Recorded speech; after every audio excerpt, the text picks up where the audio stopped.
এবার নবী বলে, সাহাবীরা কি মনে করো?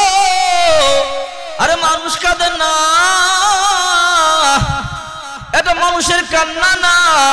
ও নবী, তাইলে কে কাঁদে? বলে একটা খেজুর গাছ। আল্লাহর পয়গম্বর তখন বলল, খেজুর গাছকে, খেজুর গাছ এদিকে আয়। এই কথা বলতে দেরি মাটি ফাইটা দৌড়াইয়া খেজুর গাছটা নবীর কাছে চইলাইছি।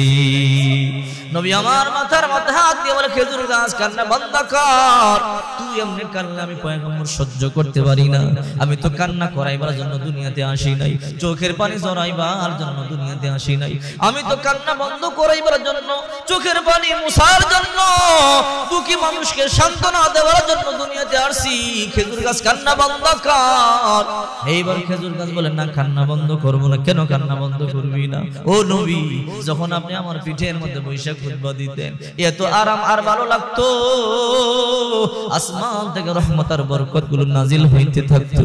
নবী আমার, এখন আপনি আমার পিঠে বৈশাখ খুতবা দেন না, নতুন মিম্বার পায়া আপনি আমার বই লাগেছেন। ও নবী, নতুন মিম্বারে বৈশাখ খুতবা দেন। আমার আফসোস, আমি আপনার বহন করতে পারলাম না। আপনি আমার পিঠে, আমার দেহের মধ্যে আপনি ট্যাগ লাগাইয়া খুতবা দিলেন না। নবী আমার, এই জন্য আমার দুঃখ, আমার কান্না লাগে। নবী আমার কয়, কান্না বন্ধ কর। কয়, না কান্না বন্ধ করবো না। নবী কয়, তুই এমনি কান্না করলে আমি সহ্য করতে পারবো না। এইবার খেজুর গাছ বলে, পয়গম্বর আমি কান্না বন্ধ করবো না। নবী আমার কবে দোয়া করে দেয়, তুই কিয়ামত পর্যন্ত জীবিত থাকবে, মানুষ তোর থেকে খেজুর খাবে, তুই খুশি কিনা? বলে, না তা তো আমি খুশি না। তুই কি হইলে খুশি হস? বলে, পয়গম্বর দুইটা আমার কথা রাখলে আমি খুশি হব। কি দুইটা কথা? বল। এক নম্বর কথা, লাকাদ কানা লাকুম ফি রাসূলিল্লাহি উসওয়াতুন হাসানাহ, তোমাদের মধ্যে সর্বোত্তম সর্বশ্রেষ্ঠত্ব দিয়ে আমি তৈরি করেছি মুহাম্মদ রাসূলুল্লাহকে। সর্বশ্রেষ্ঠ চরিত্রের অধিকারী ছিল মুহাম্মদুর রাসূলুল্লাহ। সুবহানাল্লাহ। এমন একজন নবী যার আদর্শ দেখে হাজারো কাফের মুসলমান হয়ে গেছে। সুবহানাল্লাহ। নবীজির পথে কাটা দিত এক বুড়ি, ইতিহাস আপনারা জানেন। আরে আবু জেহেলরা টাকা দিত, তোমার কাজ হইল মুহাম্মদ সাল্লাল্লাহু আলাইহি সাল্লাম, সবাই বলি সাল্লাল্লাহু আলাইহি সাল্লাম, মুহাম্মদ যে রাস্তা দিয়ে যাবে তোমার কাজ হলো সেই রাস্তায় কাটা দিবে। তোমার এতটুকুন কাজ, বিনিময়ে তোমাকে অর্থ দিব, টাকা দিব। তো ওই মহিলা নবীজি সাল্লাল্লাহু আলাইহি সাল্লাম যে রাস্তা দিয়ে যায়, একটা মানুষ বেশি কোন রাস্তা দিয়ে চলাচল করে এটাকে জানে না? আমি কোন রাস্তা বেশি আসি, আমার বাসা থেকে মসজিদ পর্যন্ত এই রাস্তাটাই তো বেশি। এরকম প্রতিটা মানুষ ঘর থেকে বের হইলে অথবা মসজিদে আসলে কমন একটা রাস্তা আছে। তো রাসূল করিম সাল্লাল্লাহু আলাইহি সাল্লাম যে রাস্তা দিয়ে চলতেন, ওই বুড়ি মহিলা ওই রাস্তার মধ্যে বিষাক্ত কাঁটাগুলো ভিজিয়ে রাখতেন। কখনো কখনো রাসূল দেখতে পেলে কাঁটা সরাইতেন, আর কখনো কখনো পায়ে বিঁধে রক্তক্ষরণ হইত। কিন্তু নবীজি কখনোই বদদোয়া দেয় নাই, আল্লাহর কাছে দোয়া করছে, আল্লাহ তুমি তাকে হেদায়েত দান করে দাও। একবার রাসূল দেখে সকালবেলা, কি রে পথে কাঁটা নাই, ঘটনা কি? রাসূল মনে করছে হয়তো আজকে দিতে ভুলে গেছে। দ্বিতীয় দিন দেখে পথের মধ্যে কাঁটা নাই, তৃতীয় দিন দেখে কাঁটা নাই।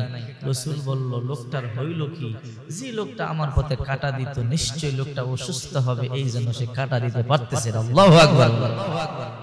কেমন আদর্শ! রাসূল করিম সাল্লাল্লাহু আলাইহি ওয়াসাল্লাম দেখতে বাড়িতে চলে গেছে। বাড়িতে দরজার মধ্যে দাঁড়াইয়া তাকাইয়া দেখে বৃদ্ধা মহিলাটা বিছানার মধ্যে শোয়া, তার বাচ্চা মেয়েটা মাথার মধ্যে পানি ঢালতাছে। ওই মেয়েটা নবীকে দেখে কলিজা শুকাইয়া গেছে। আরে যে মুহাম্মদের রাস্তায় কাটা দিত, সেই মুহাম্মদ আজকে আমাদের বাড়িতে আসছে। আমার মা এমনিতেই অসুস্থ, নিশ্চয়ই কোনো প্রতিশোধ নেওয়ার জন্য আসছে। ঘরে কোনো আর্ত মানুষ নাই, আমার মা এমনি অসুস্থ, বিছানার মধ্যে শোয়া, আর আমি পানি ঢালতেছি বাচ্চা মেয়ে। মুহাম্মদ যদি প্রতিশোধ নেয়, প্রতিবাদ করবার মতো কেউ নাই, এই জন্য বাচ্চা মেয়েটা ভয়ে কাঁপতেছে। নবী আমার বুঝতে পারছে, ভয় পেয়ে গেছে। বলে, মা তুমি কেন ভয় পাও? বলে, ও রাহমাতুল লিল আলামিন, আপনি মনে হয় প্রতিশোধ নেওয়ার জন্য আমার বাড়িতে আসছেন। ও নবী তাকায়া দেখেন, আমার মা বড় অসুস্থ। আজকে 3টা দিন হয় আমার মা বিছানা থেকে উঠতে পারে না, প্রচন্ড জ্বর। আপনি আমার মায়ের এই অবস্থায় প্রতিশোধ নিলে আমার মা মরিয়া যাবে। না না, আপনি আমার মায়ের প্রতিশোধ নিবেন না, আমার মায়ের আপনি মাফ করিয়া দেন। নবী আমার বলেন, না রে মা, তোমার মায়ের প্রতিশোধ নেওয়ার জন্য আমি রাহমাতুল লিল আলামিন আসি নাই। তোমার মা প্রতিদিন রাস্তার মধ্যে কাটা দিত, আজকে 3টা দিন দেখি রাস্তার মধ্যে কাটা নাই। আমি মনে মনে চিন্তা করলাম, নিশ্চয়ই তোমার মায়ের কোনো বিপদ বা অসুস্থতায় আক্রান্ত করেছে, এই জন্য মনে টেনশন, আমি তোমার মাকে দেখবার জন্য চলে আসলাম। বলে, নবী আমার মা 3টা দিন ধরে অসুস্থ, চলতে পারে না, প্রচন্ড জ্বর, এই জন্য রাস্তার মধ্যে কাটাও দিতে পারে না। আবু জেহেলরা এই জন্য টাকা পয়সা পর্যন্ত দেয় না। নবী আমার রাহমাতুল লিল আলামিন সর্বপ্রথম তাকাইয়া দেখে ঘরটা বড় নোংরা হয়ে আছে, 3 দিন পর্যন্ত ঝাড়ু দেয় না। আল্লাহর পয়গম্বর বলে, মা তোমাদের ঝাড়ু আসেনি? বলে, হ্যাঁ। ঝাড়ু দিয়ে কি করবেন? বলে, দাও। বলে, ওই যে ঝাড়ু, নবীজি নিজের হাতে নিয়ে ঘরটা ঝাড়া দেওয়া শুরু করে দিছে। मोहम्मद आरबी है व नबी रास्ते पे शुआ आलम हुआ उससे पैदाइश उजाला, आलम हुआ उससे पैदाइश उजाला। शाफिई मुशफ़्फ़ाना में मोहम्मद अहमद एतआत रसूल न हो तो जिंदगी बर्बाद, एतआत रसूल न हो तो जिंदगी बर्बाद। नबी আমার ঘরটা ঝাড়ু দেওয়ার পরে বলে, তোমার মায়ের কি খাওয়াইছো? বলে, 3 দিন হয় রান্না বান্না নাই, টাকা নাই, পয়সা নাই, আমার মায়ের মুখের মধ্যে পানি ছাড়া কোনো কিছু দিতে পারি নাই। তুমি কি খাইছো? বলে, আমিও কোনো কিছু খাই নাই। নবী আমার কয়, তোমাদের বাজারের ব্যাগটা আমার একটু দিবা নাকি? বলে, কি করবেন? দাও। বাজারের ব্যাগটা দেওয়ার পরে নবী বাজারে গেল, নিজে বাজার করিয়া করে নিজে তরকারি কাইটে রান্না বান্না করিয়া বৃদ্ধা মহিলার মুখের মধ্যে খাবারগুলো তুলে দেয়, আর বৃদ্ধা মহিলা চোখের পানিগুলো সারিয়া কাঁদে। আহারে, এই লোকটা রাস্তার মধ্যে কাটা দিতাম, চিনতে পারি না, এই লোকটা এত ভালো। নবী আমার তাকাইয়া দেখে বৃদ্ধার চোখগুলো বেয়ে বেয়ে ঝর্ণার মতো পানি পড়ে। নবী বলে, মা তুমি কেন কান্না করো? ও রাহমাতুল লিল আলামিন, তোমারে চিনতে পারি নাই। আবু জেহেল রাজা বলছে তাই শুনতাম, তোমার রাস্তার মধ্যে কাটা দিতাম, আগে বুঝতাম না তুমি এমন ভালো মানুষ, তুমি রাহমাতুল লিল আলামিন। যদি আগে বুঝতাম আর আগে কালিমা পড়ে মুসলমান হইয়া যাইতাম।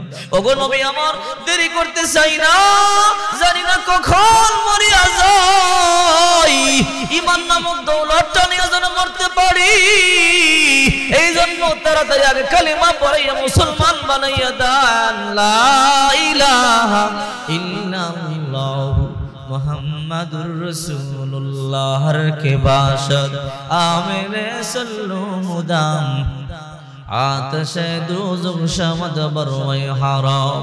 ওই নবীকে ভালোবাসে বেশি বেশি দুরূদ পাঠ করবে, আল্লাহ তাআলা জাহান্নামের আগুনকে হারাম করিয়ে দিবে। যে ব্যক্তি নবীর আদর্শ মোতাবেক চলবে, আল্লাহ পাক রব্বুল আলামিন দুনিয়াটা তার জন্য কল্যাণকর ইজ্জতশালী বানায় দিবে। আর যে ব্যক্তি নবীর সুন্নাহ মোতাবেক চলবে, মৃত্যুর সাথে সাথে আল্লাহ তাআলা কবরটা জান্নাতের বাগান বানিয়ে দিবে। পুরা কবর মুসলমান, নবীর আদর্শ আমাদের ভিতরে নাই। রাসূল করিম সাল্লাল্লাহু আলাইহি ওয়াসাল্লাম বলেন, আল মারউ মা মান আহাব্বা, যে যারা ভালোবাসে তার সাথে হাসর হয়ে যাবে। আপনি যার আদর্শ মোতাবেক চলেন, আপনি যারা ভালোবাসেন, কিয়ামতের ময়দানে ওইটাই দেখবেন, আপনার ডানে সে, আপনার বামে সে, আপনার সামনে, আপনার পিছনে সে। আর যদি আপনি আল্লাহর পয়গম্বরের আদর্শে চলতে পারেন, মুহাম্মদুর রাসূলুল্লাহ সাল্লাল্লাহু আলাইহি ওয়াসাল্লামকে ভালোবাসেন, আপনি কিয়ামতের ময়দানে ওইটাই দেখবেন, আল্লাহর পয়গম্বর আপনার সামনে দাঁড়ায় আছে। আহারে, এই জন্য আপনার মাথা থেকে পা পর্যন্ত প্রতিটা অঙ্গ মুহাম্মদুর রাসূলুল্লাহ সাল্লাল্লাহু আলাইহি ওয়াসাল্লামের আদর্শ মোতাবেক হতে হবে। আমরা মুসলমান, আমরা নবীকে চিনতে পারলাম না, নবীর আদর্শে আদর্শিত হতে পারলাম না। রাহমাতুল লিল আলামিন হিজরত করিয়া যখন মক্কা থেকে মদিনায় গেলেন, আল্লাহর পয়গম্বর একটা মরা খেজুর গাছের মধ্যে বসিয়া বসিয়া খুতবা দিতেছে। একজন মহিলা বলে, পয়গম্বর আপনি এত সুন্দর, আপনার চেহারা চাঁদের চাইতে বেশি সুন্দর। সুবহানাল্লাহ বলেন। হযরত জাবির ইবনে সামুরা রাদিয়াল্লাহু তাআলা আনহু বলেন রাআইতু রাসূলুল্লাহি সাল্লাল্লাহু আলাইহি ওয়াসাল্লাম ফি লাইলাতিন ইদহিয়ান আলাইহি হুল্লাতুন হামরা ফাজআলতু আনজুরু ইলাইহি ওয়া ইলাল কমারি ফালাহু ইনদি আহসানু মিনাল কমারি। আমি একদিন পূর্ণিমার চাঁদের রাতে আল্লাহর পয়গম্বরকে দেখলাম। একবার আমি আল্লাহর পয়গম্বরের দিকে তাকাই, আবার আমি আকাশে যে চাঁদ আছে ওই চাঁদের দিকে তাকাই। আমি তাকাইয়ে দেখি আল্লাহর পয়গম্বরের গায়ের মধ্যে একটা লাল ডোরা কাটা ইয়ামেনের চাদর ছিল। আমি একবার আকাশের দিকে তাকাই, আবার আল্লাহর পয়গম্বরের দিকে তাকাই। আল্লাহর কসম করে বলি ওই দিন আমি আকাশের তারকা থেকে আমার নবীকে 1000 গুণ বেশি সুন্দর দেখতে পাইছিলাম। আল্লাহু আকবার বলেন। আল্লাহর পয়গম্বর হিজরত করে মক্কা থেকে মদিনায় গেলেন। একটা মরা খেজুর গাছের মধ্যে বসিয়ে বসিয়ে খুতবা দেয়। একজন মহিলা নবী পাগল দৌড়াইয়া এসে বলে পয়গম্বর একটা কথা বলবো, রাখবেন কিনা? বলেন কি কথা? আপনি এত সুন্দর আর আপনি একটা মরা গাছের মধ্যে বসিয়ে বসিয়ে খুতবা দেন। ও পয়গম্বর, আমার একটা কাঠমিস্ত্রি গোলাম আছে, আপনি বললে আমার গোলামকে দিয়ে আপনার জন্য একটা মিম্বার বানা দেয়।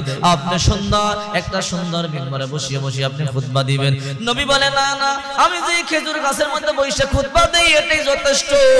আল্লাহর পয়গম্বরকে আবার মহিলা বলে পয়গম্বর আমি আপনার একটা সুন্দর মিম্বার বানায় দিতে চাই।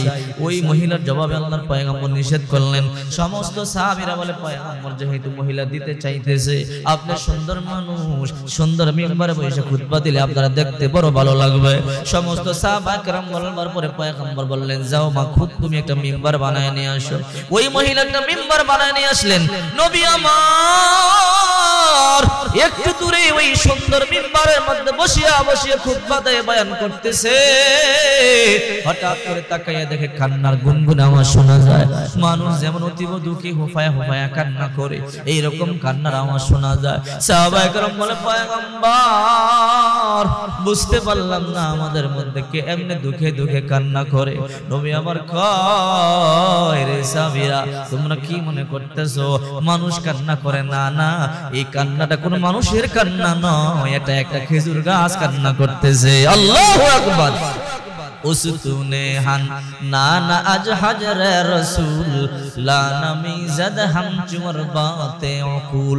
এই খেজুর গাছটার নাম উসতুনে হান নানা, কন্দনরত খেজুর গাছ। যখন আপনারা যখন রওজাতুল মিলিয়াজির জান্নাতে যাবেন, নবীজির যে মিম্বারটা আছে এই মিম্বারের বাম পাশে একটা পিলার দেখবেন। এই পিলারটার ভিতরে খেজুর গাছটা, এই পিলারের মধ্যে এখনো লেখা আছে উস্তুনে হান্নানা, কন্দনরত খেজুর গাছ। সম্ভব হইলে একটু পাঞ্জা দিয়া দইরা একটু কানটা লাগাইবে, মনে হবে এখনো যেন ওই খেজুর গাছটা গুনগুন গুনগুন করিয়া কান্দেছি। আল্লাহু আকবার। এবার নবী বলে সাহাবীরা কি মনে করো? আরে মানুষ কাঁদে না,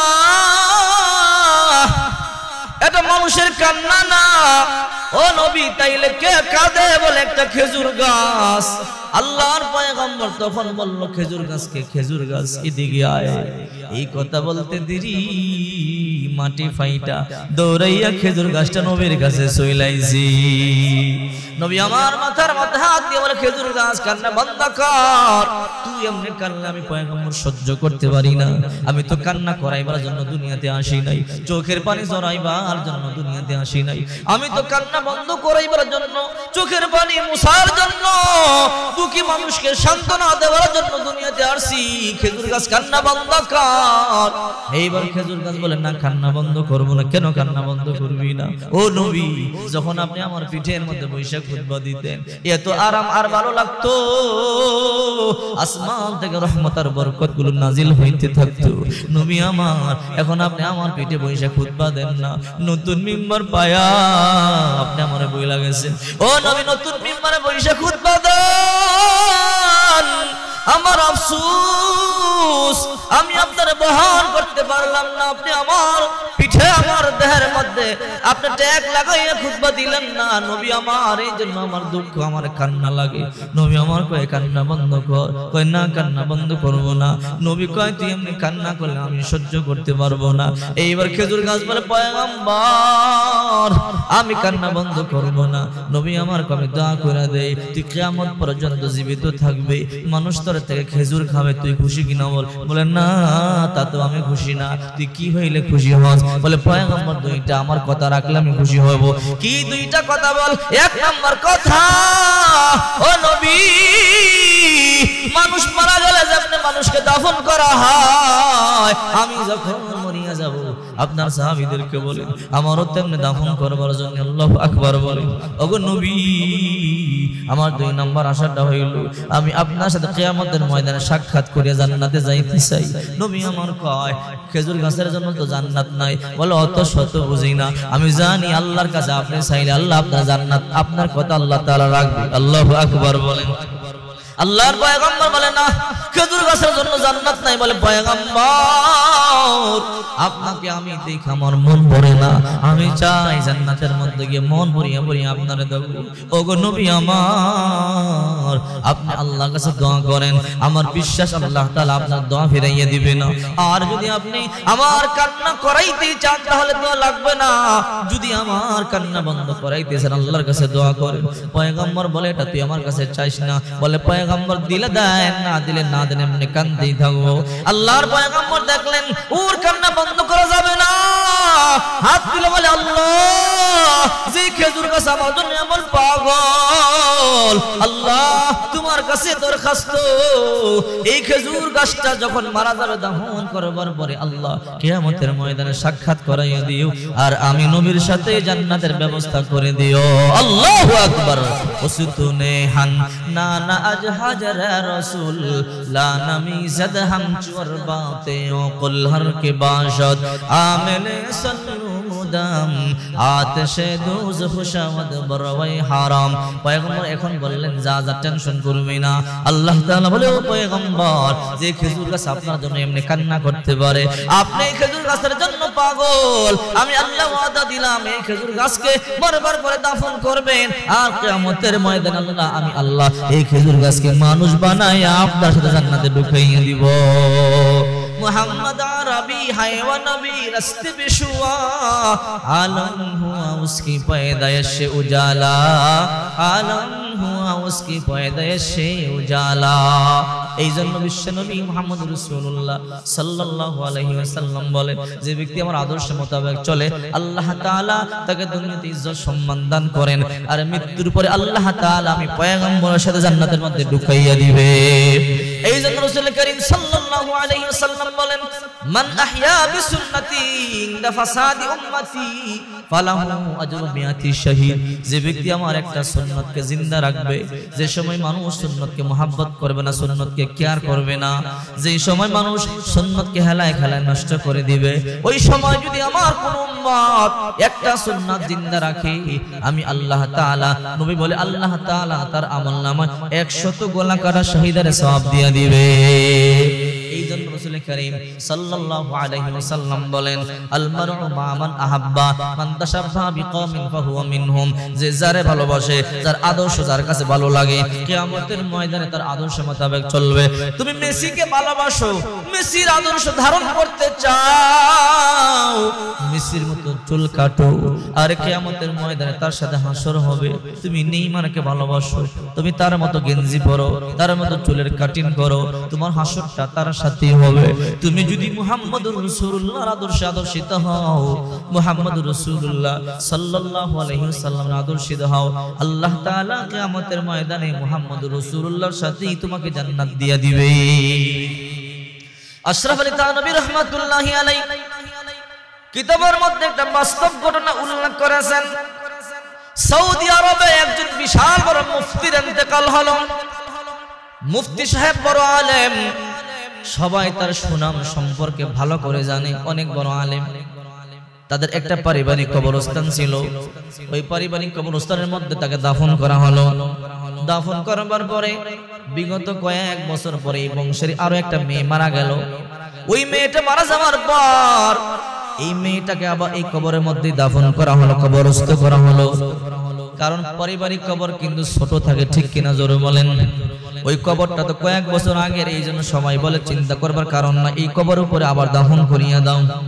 যখন এই কবরটা খনন শুরু করে দিল, কবরটা খনন করিয়ে দেখে আশ্চর্য ঘটনা, এই কবরের মধ্যে একটা সুন্দরী যুবতীকে দেখা যায়। মাত্র মনে হয় সদ্য তাকে শায়িত করা হইল, দাফন করা হইল। আমরা তো এই কবরের মধ্যে আমাদের পরিবারের সবচেয়ে বড় মুফতিকে দাফন করেছিলাম, সবচেয়ে বড় আলেমকে দাফন করেছিলাম। এই কবরের মধ্যে এই সুন্দরী যুবতী কোত্থেকে আসলো, আর এই সুন্দরী যুবতীর কে দাফন করলো? কবর তো নতুন করছে, এমনও দেখা যায় না। আমরা তো কয়েক বছর আগে দাফন করেছি, এর মধ্যে কাউকে দাফন করেছে হয় বলে আমরা জানিও না। যদি রাত্রে বেলা গোপনেও দাফন করে, চিহ্ন থাকবে, সেই চিহ্ন নাই। ঘটনা কি? সবাই আশ্চর্য হয়ে গেল। হজের মৌসুম চলতেছিল, এই ঘটনা গোটা মক্কার মধ্যে ছড়ায় গেল। মক্কার মধ্যে ছড়ায় যাওয়ার পর সবাই জড়ো হলো লাশটা দেখবার জন্য। এই মহিলাটা কোন সৌদি আরবের আরবিয়ান মহিলা মনে হয় না, এই মহিলাটা কোন ইউরোপিয়ান দেশের মহিলা মনে হয়। কারণ বাংলাদেশের মানুষ দেখলে বোঝা যায় লোকটা বাংলাদেশি হবে, ঠিক কিনা জোরে বলেন?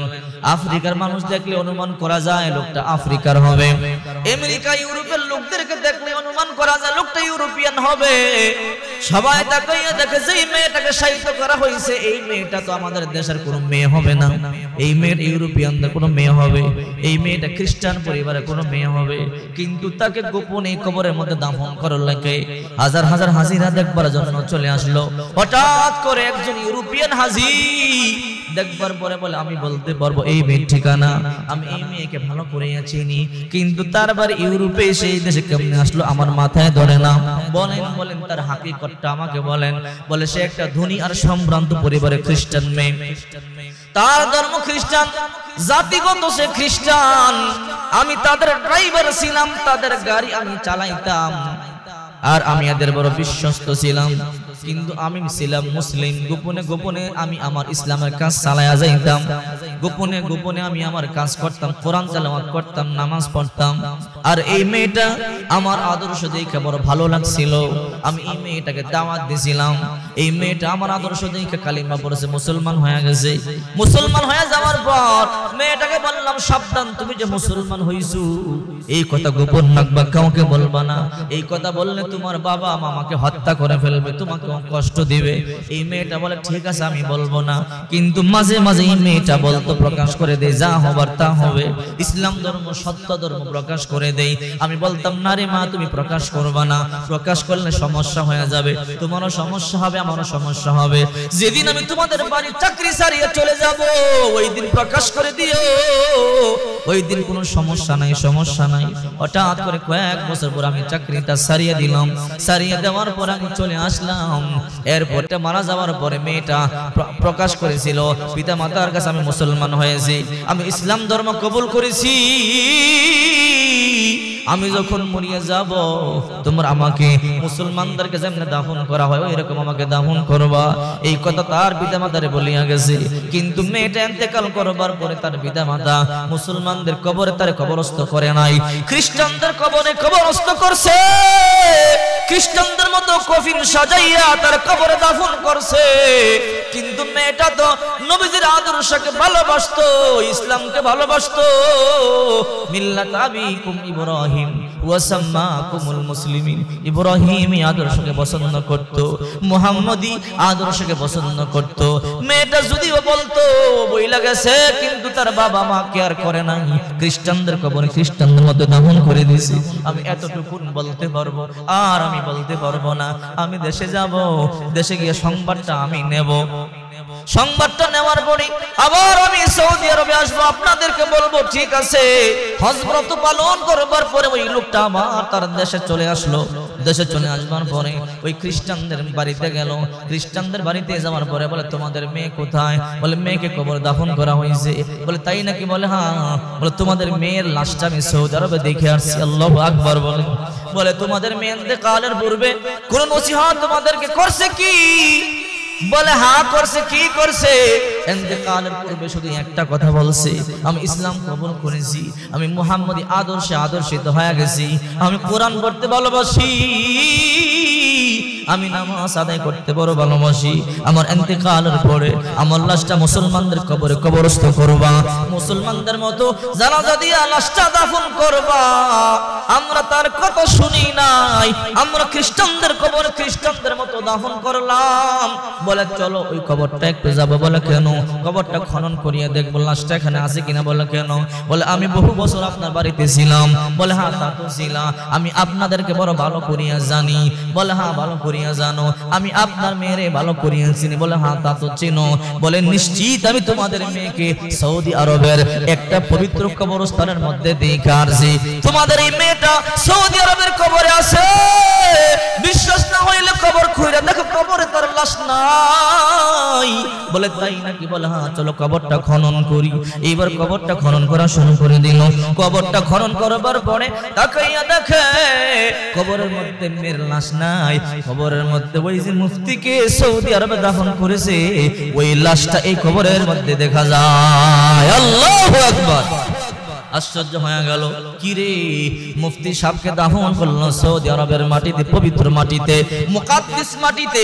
সেই পবিত্র মাটি থেকে খ্রিস্টানদের দেশের অপবিত্র মাটির মধ্যে দামি মানুষের লাশ আর একটা খ্রিস্টানদের মেয়েকে দাফন করেছে এই মাটিতে, নাজাস মাটিতে, অপবিত্র মাটিতে, খ্রিস্টানদের কবরে। আর এখান থেকে মুকাদ্দিস কবরে তার লাশটা কেমনে গেল?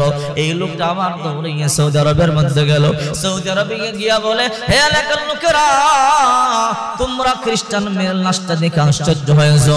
আর আশ্চর্যের বিষয় হলো তোমাদের পবিত্র জায়গায় যাকে দাফন করেছো বড় আলেম মুফতি মুহাদ্দিস, ওই লোকটার লাশটাই মেয়ের কবরের মধ্যে আমরা দেখে আসছি। কি বলো? বলে হ্যাঁ এটাই সত্যি। চলো। ওলামায়ে কেরাম কিছুটা বুঝতে পারলেন, তার বাড়িতে যাই। এইবার মুফতি সাহেবের বাড়ি থেকে তার বিবিরে বললেন, হে মা, আমরা জানতে চাই তোমার স্বামী কেমন ছিল। বলে আমার স্বামী বড় ভালো ছিল, তাহাজ্জুদ নামাজ কখনো মিস করে নাই, রোজা রাখতো মাঝে মাঝে, জিকির আজগার তাসবিহ তাহলিল কোনো কিছু বাধা দেয় নাই, কোনো কিছু তরক করে নাই, ইবাদত বندگی এমন করেছে এমন একটা মানুষ আমি দেখি না তার থেকে ইবাদত বندگی বেশি করেছে। হে মা, তোমার স্বামীর কোনো বদগুণ তোমার কাছে এরকম মনে পড়ে কিনা? বলেন না না, আমার স্বামীর কোনো বদগুণ আমার কাছে নাই। আমি সত্যি যদি বলতে চাই, আমার স্বামীর মতো এমন ভালো মানুষ আমি কখনো দেখি নাই, কাউকে আমি পাই নাই। অনেক চিন্তা ভাবনার পর বলে, মা চিন্তা করে দেখো। বলে হ্যাঁ একটা কথা আমার মনে পড়ছে। বলে কি কথা? আমার স্বামী সব ইবাদত বندگی করতে পছন্দ করত, নামাজ পড়তো, তাহাজ্জুদের নামাজও আদায় করত, আমার স্বামী রোজা রাখতো মাঝে মাঝে, আমার স্বামী ইবাদত বندگی করত, কিন্তু আমার স্বামীর কাছে ইসলামের একটা আমল বেশি পছন্দনীয় ছিল না। কোন আমল? বলে স্বামী স্ত্রী যখন একান্ত মিলিত হয়, ফজরের আগে গোসল করাটা কষ্টকর মনে হইতো, আর বলতো আল্লাহ তাআলা যদি এই আমলটা শিথিল করত, এই সময় যদি গোসলটা ফরজ না করত, এই আমলটা খ্রিস্টানদের আমার কাছে ভালো লাগে, খ্রিস্টানদের গোসল করা লাগে না, পবিত্র হওয়া লাগে না, আর আমরা মুসলমান আমাদের গোসল করতেই হবে, করতেই হবে, নচেত ফজরের নামাজটা আদায় করা যাবে না। এই যে ইসলামের একটা হুকুম আমার স্বামীর কাছে বড় কষ্টকর মনে হইতো, এই রুকুনটা তার কাছে পছন্দনীয় হইতো না, এই রুকুনটা খ্রিস্টানদেরটা তার কাছে পছন্দ হইতো, কারণ খ্রিস্টানদের পবিত্রতা অর্জন করা লাগে না, আর ইসলামের মধ্যে অবশ্যই পবিত্রতা অর্জন করা লাগবে। এটা শুধু সে বেশি বেশি কষ্টকর মনে করত, এই আমলটা পছন্দ করত না, মাঝে মাঝে দেখতাম এই আমলটা নিয়ে দুঃখ প্রকাশ করত। এবার ওলামায়ে কেরামরা বলে বুঝতে পারলাম রাসূল করিম সাল্লাল্লাহু আলাইহি ওয়াসাল্লামের হাদিসটা মনে পড়ে গেছে। রাসূল করিম সাল্লাল্লাহু আলাইহি ওয়াসাল্লাম বলেন, মান তাশাব্বাহা বিকওমিন ফাহুয়া মিনহুম, আল মারউ মা মান আহাব্বা, যে যাকে ভালোবাসে, যার সাদৃশ্য অবলম্বন করে, তার সাথে তার হাসর নাসর হবে, যে যার ভালোবাসে তার সাথে কিয়ামতের ময়দানে দাঁড়াইয়া যাবে। এই তোমাদের মুফতি সাহেব এত বড় আলিম, সে খ্রিস্টানদের একটা নিয়ম নীতিকে মুহাব্বত করত, ভালোবাসতো। এই জন্য আল্লাহ তাআলা তাকে দাফন করবার পরে তার লাশটাকে খ্রিস্টানদের কবরস্থানে নিয়ে গেছে। আর খ্রিস্টানদের একটা মেয়ে, যদিও তাকে খ্রিস্টানদের কবরে দাফন করা হয়, তার ভিতরে মুহাম্মদুর রাসূলুল্লাহর আদর্শ বড় পছন্দনীয় ছিল। নবীজির আদর্শ আদর্শিত হওয়াটা তার কাছে বড় মুহাব্বতের ছিল। এই জন্য যদিও তাকে খ্রিস্টানদের কবরে দাফন করা হয়, আল্লাহ তাআলা মৃত্যুর পরে আল্লাহ তাআলা তার লাশটাকে মুকাদ্দাস জমিনে মক্কাতুল মুকাররমার মতো জায়গার মধ্যে আল্লাহ তাআলা তাকে পৌঁছায় দিয়েছে। আল্লাহু আকবার, আল্লাহ আল্লাহ। এই যে শিরিন ইসলাম शेर शक्कर में कुनद जानम तमाम या इलाही मुझसे मुझको दूर कर ताकि देखो मुझ में तुझको एक नजर। এই জন্য চিন্তা করে দেখেন আপনার আমল আপনার জিন্দেগি নিয়ে একটু চিন্তা করেন, নিজেকে নিজে প্রশ্ন করেন, আহারে আমি চুল কেমনে কাটতেছি, গিয়া বলো নেইমার যেমনে চুল কাটে আমার তেমনি চুল কাটা দাও, নেইমার যেমনে কাটিং করে আমার ওইরকম কাটিং করে দাও। শেষ করে দিলা জিন্দেগি। নবী কেমনে চুল কাটছে ওটা পর্যন্ত মুসলমান সন্তান জানে না। আরে নেইমার মেসিরা কেমনে চুল কাটছে ওটা সেলুনে লটকে রাখা হয়। আর আমার নবী মুহাম্মদ রাসূলুল্লাহ তিনটা স্টাইলে চুল কাটতে পছন্দ করতেন, ওফরা লিম্মা জুম্মা। অথচ এই তিনটা স্টাইল সেলুনের মধ্যে টানানো হয় না, ঠিক কিনা জোরে বলেন। তুমি যদি নবীর আদর্শে আদর্শিত হও, গিয়া বলবা ওফরা কারে কয়, লিম্মা কারে কয়, জুম্মা কারে কয়। আমার নবী নাকি তিনটা সিস্টেমে চুল রাখছে, আমি তিনটা সিস্টেম থেকে একটা সিস্টেম ফলো করব। নবীজি একটা সিস্টেম হলো একেবারে সমান করে ফলাইতেন, একেবারে সমান কইরা একেবারে ছোট কইরা কাটতেন। আর একটা স্টাইল হইল আমার নবী কানের লতি পর্যন্ত রাখতেন বাবরি, আর একটা স্টাইল হইল আমার নবী কাঁধ পর্যন্ত চুল রাখছে। আল্লাহু আকবার বলেন। কখনো মন চাইলে কাঁধ পর্যন্ত রাখছে বীর পুরুষ, আবার কখনো কখনো কানের লতি পর্যন্ত রাখছে, আবার পয়গম্বর মনে চাইলে একেবারে খাটো করি একেবারে সম্মান করিয়ে ফলাইছে। এটাকে ওয়াফরা লিম্মা জুম্মা তিনটা স্টাইল বলে। তুমি পয়গম্বরের আদর্শ আদর্শিত হইলে গিয়া বলবা হয়তো সমান করু, নয়তো আমার লতি পর্যন্ত রাখো, নতুবা এই কাঁধ পর্যন্ত রাখবা। যেটা রাখবে এটা মুহাম্মদ রাসূলুল্লাহর সুন্নাত হবে। নবী কয় শেষ জামানায় যখন আমার সুন্নাত কোন মানুষ পালন করতে চাইবে না, আমার সুন্নাতকে কেয়ার করবে না, আমার একটা উম্মত যদি আমার একটা সুন্নাতকে জিন্দা রাখে আমার মহব্বতে, আল্লাহ তাআলা 100 গোলা কাটা শহীদের সওয়াব তার আমলনামায় দিয়া দিবে। আহারে মুসলমান, আমরা নবীজি কেমনে হাঁটছে, কেমনে কথা বলছে, কেমনে কদম দিছে, কিভাবে রাসূল সাল্লাল্লাহু আলাইহি সাল্লাম হাসি দিত, কিভাবে খাবার খাইতো, কিভাবে জামা কাপড় পরতো, কোন সিস্টেমের অনেক কিছুই আমরা জানি না। অথচ মুসলমানের সন্তান আমরা, ঠিক কিনা জোরে বলে। কিন্তু স্টাইলিশ যারা আছে, কোন নায়ক, কোন গায়িকা, কোন খেলোয়াড়, কোন ক্রিকেটার, কোন ফুটবলার কি খাবার খায়, কি পোশাক পরে, কানে রিং পরে, কানে দুল পরে, হাতে চুড়ি পরে, কেমনে জামা কাপড় পরে, ওইগুলো আমাদের খুব ভালো জানা আছে, ঠিক না ভাই? ঠিক জানা না থাকলে গিয়া বলি শাহরুখ খান কেমনে চুল কাটে, শাহরুখ খান কি স্টাইলে জামা কাপড় পরে, ও সিরা ফ্যান পরে, হাঁটু দেখা যায়, আমি ওইটাই বলি, ঠিক না ভাই? ঠিক। অনেক যুবক সিরা ফ্যান পরে আছে না, এরকম কোটিপতি হইলে কি হবে ভিক্ষুকের মধ্যে দেখা যায়, ঠিক না ভাই? ঠিক। সিরা ফ্যান মনে হয় একেবারে ফকিরের বাচ্চা, এরকম আছে না নাই? অথচ রাসূল করিম সাল্লাল্লাহু আলাইহি সাল্লাম তোমারে আদর্শ দেয়া গেছে, ওই আদর্শ মেনে দেখো না মিয়া, শান্তি আর শান্তি, শুইবা ঘুমায় যাইবা। আর নবীজির আদর্শ ছাড়া তুমি কোটিপতি হও, কোনো কিছুর অভাব নাই, তুমি শুইবা, রাত 12টা বাজে ঘুম আসবে না, 2টা ট্যাবলেট খাইতে হবে, এরপরে ঘুমাইবো, ঠিক কিনা জোরে বলে। আর আদর্শ মানো, ইদা আতাইতা মুজাকা ফাতাওয়াদা ওয়াজুলিস সালাত সুম্মা তুজি আলা শিক্কিকাল আইমান। রাসূল কয় আমার আদর্শের মতে ওযু কর, ডান গাছে দোয়াটা করে শুয়ে পড়, সাথে সাথে চোখে ঘুম দিয়ে দিবে কে? ওয়াজআলনাল লাইলা লিবাসা, আরে ওয়াজআলনান নাহারা মাআশা। আল্লাহ তো রাতকে করেছে ক্লান্তি দূরকারী, নিদ্রাকে করেছে আবরণ। তুমি যদি নবীর আদর্শ মোতাবেক না চলো, রাত 2টা 3টা বাজবে, তোমার ঘুম আসবে।